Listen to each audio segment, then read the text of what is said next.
En este video vamos a hablar estrictamente de conductores de cobres y nos apoyaremos en la NOB 001 CD 2012 mexicana. La meta es entender cómo seleccionar un calibre correctamente y sobre todo, por qué no basta con memorizar una tabla de amperes. Vamos a ir desde lo más básico, que significa realmente el calibre, hasta factores que muchas veces se olvidan. Carga continua, temperatura, agrupamiento de conductores, caída de tensión, protección de termomagnético y capacidad de las terminales. Comenzamos. ¿Qué significa realmente calibre? Cuando hablamos de calibre nos referimos al tamaño de la sección transversal del conductor. En instalaciones residenciales de México todavía es muy común utilizar el sistema AWG.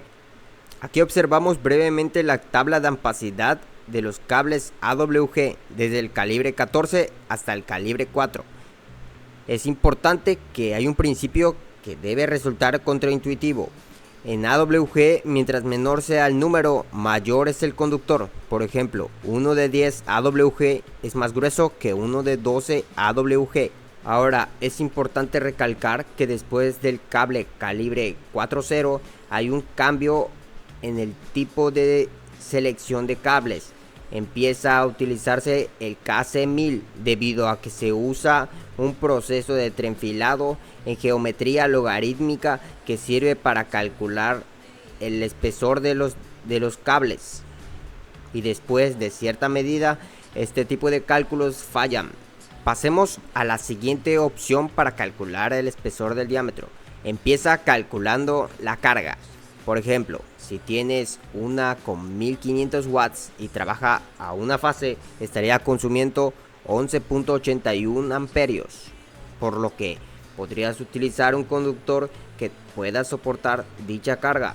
Es importante también diferenciar qué es lo que estamos soportando, una carga continua o una carga no continua. Otro punto muy importante es distinguir entre la carga continua y la no continua. En términos del criterio indicado en tu material, una carga continua es aquella cuya corriente máxima se espera que permanezca durante 3 horas o más. Esto puede ser, por ejemplo, unas luces en una instalación eléctrica.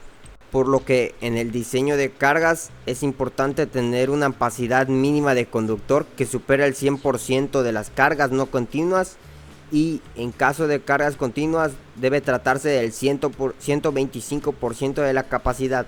Por ejemplo, si tenemos un consumo de 16 amperios por 1.25, tendríamos que tener un cable con tolerancia mínima de 20 amperios. Este va a ser unos datos técnicos bastante difíciles de entender, pero esta es una tabla en la cual se nos dice y se nos dan detalles sobre el cable aislado típico a una temperatura de 60, 75 y 90 grados Celsius. Cada uno de los cables está pensado en una temperatura ambiente de 30 grados Celsius y unas temperaturas de trabajo entre 60 y 90 grados.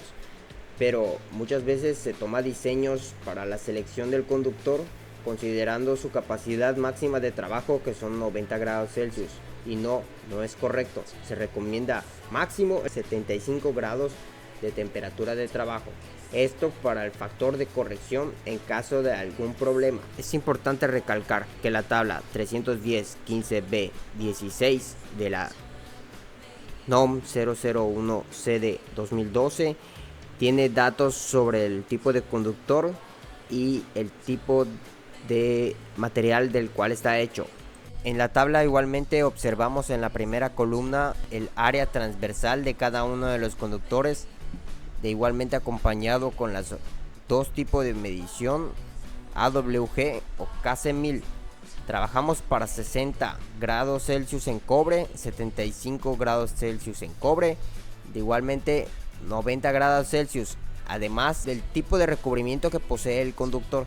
Cada una de las letras tiene una razón de ser y es diferentes las aplicaciones en la cual se utiliza ese tipo de conductor. De igual manera se tiene aluminio, pero en instalaciones residenciales no se recomienda el uso de aluminio. La protección contra sobrecorriente también limita el conductor. El conductor no debe seleccionarse de manera independiente del termomagnético. La protección y el conductor trabajan juntos. Para conductores pequeños de cobre aparecen reglas muy conocidas. Esto no significa que todos los circuitos deban diseñarse únicamente mirando una pequeña tabla. Existen excepciones. Por ejemplo, para los 14 AWG se suele utilizar una pastilla de 15 amperios, una de 12 utiliza una de 20 amperios y una de 10 una de 30 amperios. Pero hay excepciones muy estrictas y aplicaciones específicas como los motores, donde el termomagnético no está únicamente para proteger el aparato. Una de sus funciones fundamentales es proteger el conductor contra sobrecorrientes. Por ejemplo, si se tuviera un conductor de 14 AWG, no puedes simplemente razonar, mi aparato consume 25 amperios, así que simplemente voy a instalar una pastilla de 30 amperios. Si haces eso, el conductor podría quedar sin protección adecuada y definitivamente se podría sobrecalentar e incendiarse. El procedimiento correcto consiste en coordinar la carga y el conductor con la protección. Aquí viene otro concepto difícil de entender, que es la caída de tensión. Podemos tener un conductor que soporte técnicamente la corriente y aún así no sea una buena selección debido a la longitud del circuito. Como criterio de eficiencia razonable, en tu material se toma como referencia aproximada un 3% de caída de tensión desde la salida más lejana y alrededor del 5% combinando el alimentador y el circuito derivado. Conviene expresarlo con cuidado. En el material se presenta como un criterio de diseño para eficiencia razonable, no como una prohibición universal aplicable de manera indiscriminada a cualquier circuito.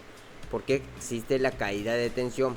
A medida de que mayor sea la longitud de un cable, mayor es la resistencia y es inversamente proporcional al diámetro de la sección transversal de dicho conductor.